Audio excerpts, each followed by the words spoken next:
Bismillahirrahmanirrahim.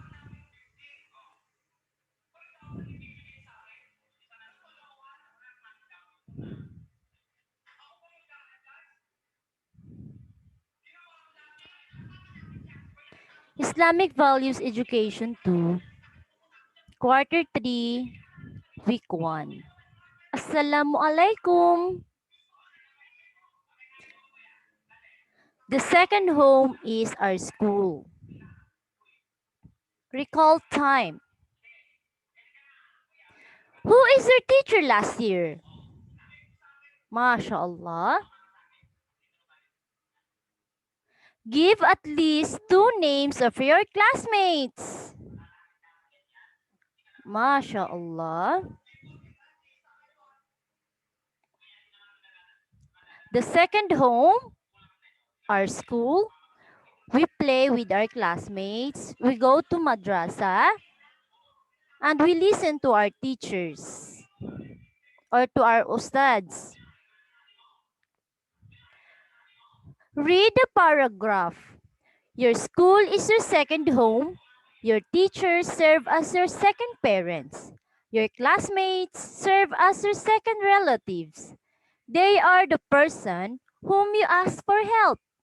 You share with them your problems in school.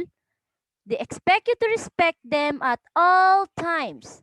They also expect you to be kind, polite, and honest.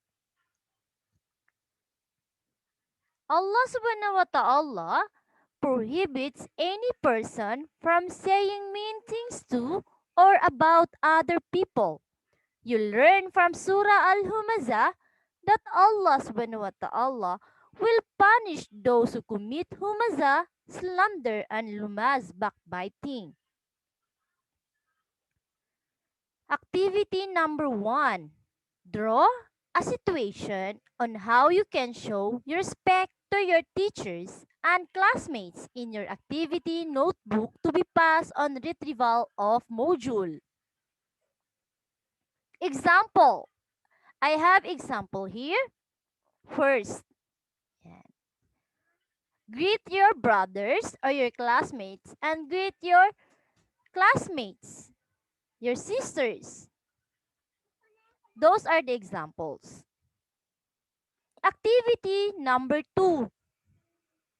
Direction. Read each sentence. If it is shows goodness, put a heart, red heart, on the blank. If not, write cross or X in your notebook. Number 1, Siti Aisa share her food to the needy one. Heart or X. Number 2, Abdul cleans the classroom even if his teachers is not around. Number 3, Abdul Rahman is making a noise while his teacher is discussing their lesson. Number 4, Aina is honest in answering their exam.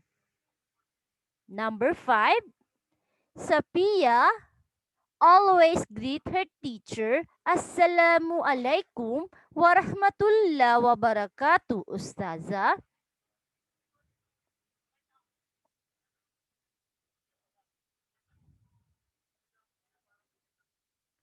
Activity number 3. Directions. If the act shows obedience or good deed, put a check on the blank. If not, leave it blank.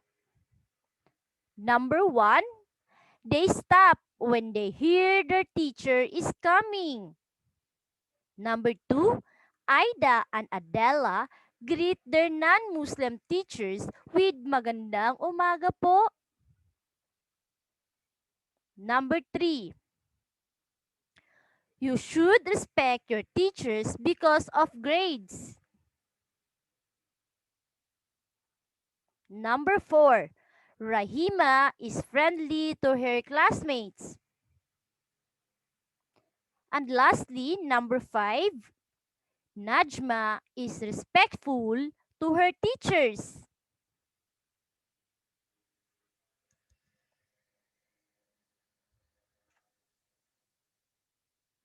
Activity number 4. Read the poem. The title of the poem is Thank You, Teacher. Thank you, teacher, for teaching me things like how, what, and why. For holding me tight when I just have to cry. For playing with me and for discipline too. For all of these things, I am grateful to you. A teacher is known for the life that they touch. You're making a difference. Thank you so much.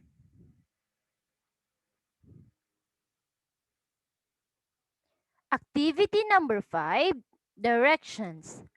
Read each statement. If it is correct, encircle the number.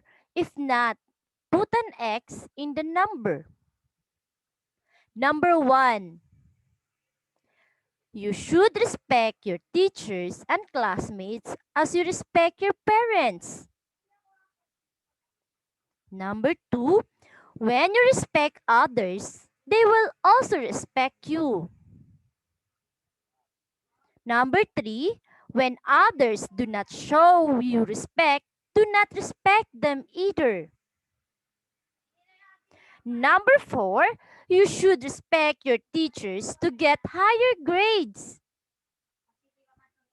And lastly, number 5, Islam loves people who are kind to both Muslims and non-Muslims. Very good, class.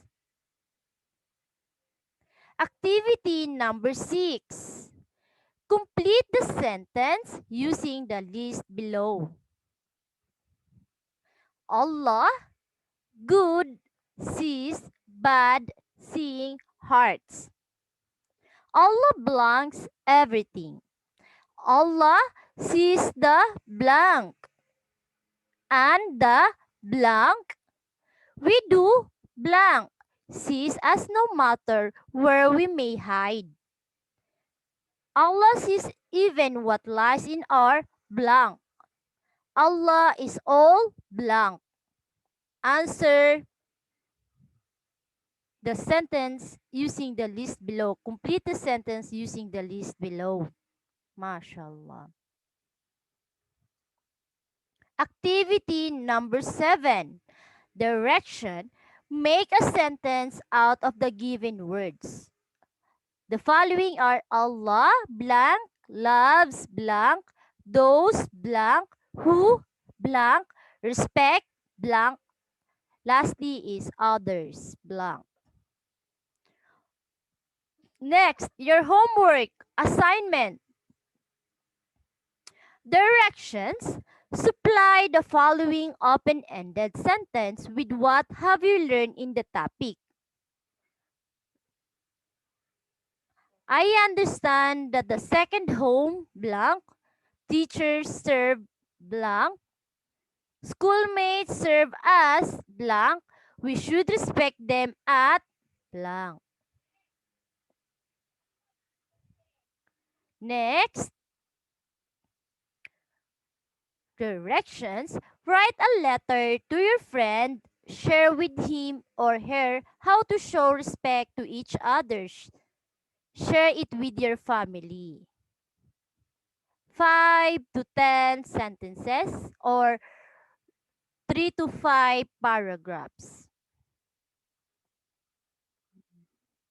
Alhamdulillah.